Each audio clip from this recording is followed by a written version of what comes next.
What's happening in 2022? Why are there so much chaos in several hotspots all at the same time?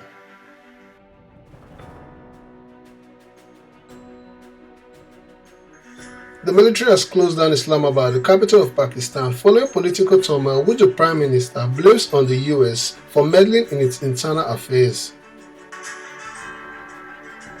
Well, in this video, we'll do a quick summary of what led Pakistan to the current situation. Welcome to Nomadpedia, and I'm your host Collins. I'd like to use this opportunity to appeal to everyone watching this video.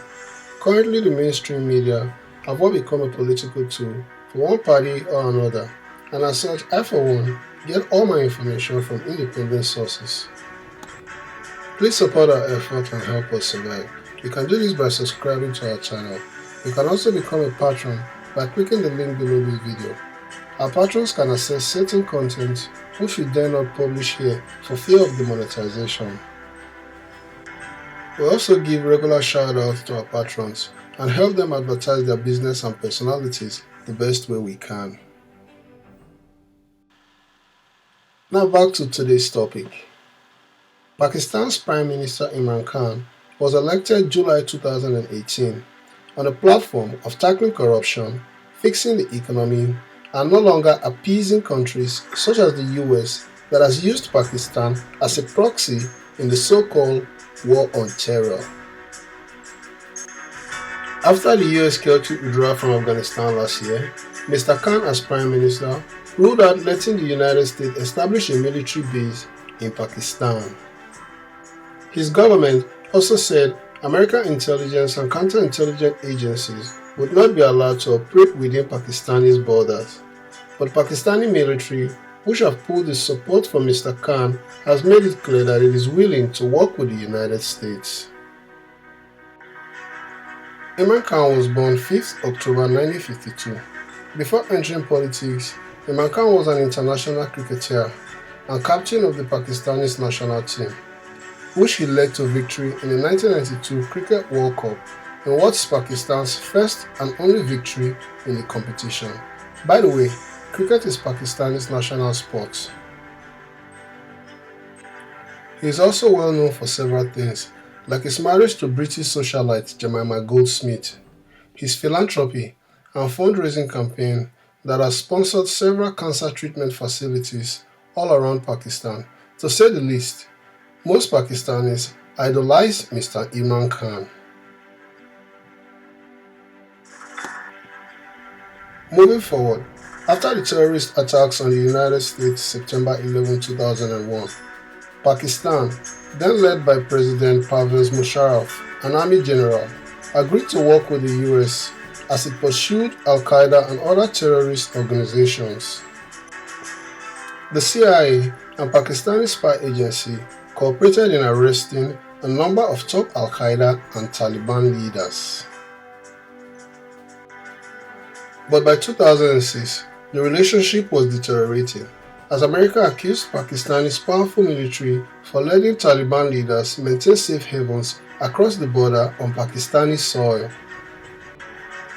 The low point in the relationship came in 2011 when American special forces flew into Pakistan and killed Osama bin Laden, the top Al-Qaeda leader. While Pakistan insisted that it had been unaware of bin Laden's presence there, America refuted this claim. Meanwhile, American drone strikes in Pakistan, targeting militants and often civilians, also created tension between Washington and Islamabad. This killing of innocents in the territory of a sovereign country, combined with corruption, high cost of governance, and low social programs, led to the birth of politicians like Imran Khan. Since Imran Khan became Prime Minister, he has regularly carried out austerity measures. For example, according to the Pakistani Tribune, also collaborated by several local information sources, the Prime Minister Imran Khan has saved 49% expenditure on the Prime Minister's house and 29% on his office.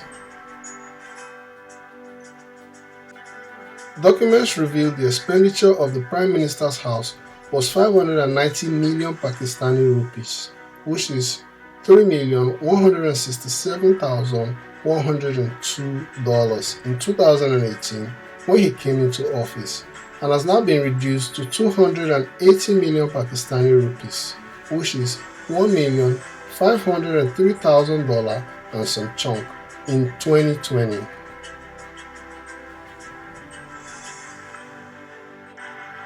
Early this year, due to rising inflation, Prime Minister Imran Khan cut petrol and diesel prices by 10 Pakistani rupees per litre and electricity prices by 5 Pakistani rupees per unit, and promised that no further increase on energy prices will be enacted at least until the 2023-2024 budgets.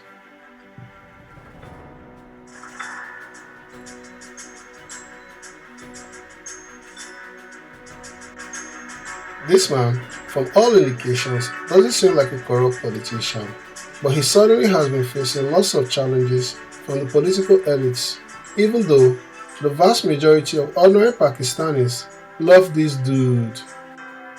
On February 24th, coincidentally the day Russia launched the so-called special military operation in Ukraine, Prime Minister Imran Khan visited Russia and met President Vladimir Putin to discuss his country's energy security and counterbalance its arch rival India, a move which the US considers unfriendly to its interest in Pakistan.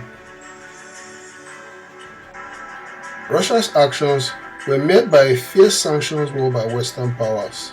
Pakistan chose to stay neutral to continue normal trading with Russia, as the sanctions are unilateral anyway. They weren't UN sanctions. The EU envoy then addressed a letter to Pakistan ahead of the UNGA section, ordering Pakistan to vote against Russia. The Prime Minister Imran Khan also refused to comply, citing that Pakistan is not a slave of the West. This further displeased the US and its supporters within Pakistan. Suddenly, Prime Minister Khan became a political villain.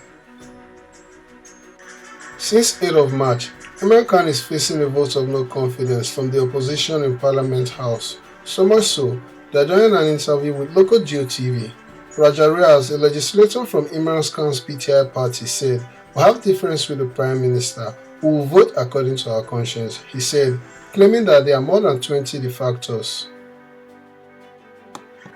3 more politicians endorsed Riaz, and TV channels showed recorded footages of several ruling party members of the PTI at an office of the opposition Pakistani People's Party (PPP) in Islamabad.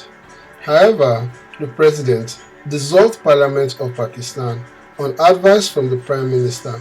This led to the Pakistani constitutional crisis that is currently on ground. The opposition and political analysts say Khan has fallen out with Pakistan's powerful military, whose support they see as critical for any political party to attain power in the way the former cricket star's upstart party did 4 years ago. We have come to the end of today's video. Hope it was helpful. Thanks for watching and goodbye.